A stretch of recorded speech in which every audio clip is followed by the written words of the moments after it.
Hi అండి. రొయ్యలతో అన్ని రకాలుగా కూరలు వండేసానండి. ఇంక రొయ్యల పకోడీ వేసుకుందామని అనుకున్నాను. వెంటనే స్టార్ట్ చేశాను. చాలా బాగా వచ్చిందండి రొయ్యల పకోడీ అయితే.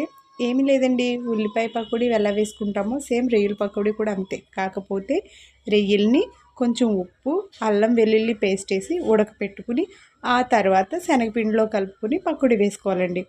ఇంతేనండి, చాలా చాలా బాగుంటుంది.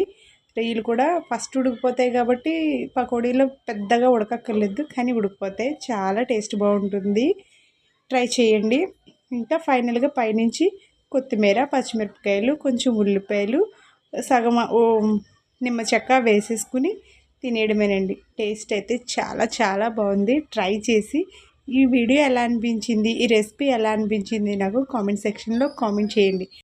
లైక్ చేసి సబ్స్క్రైబ్ చేసుకోండి. నన్ను నా వీడియోస్ని సపోర్ట్ చేస్తారని. Thank you for watching.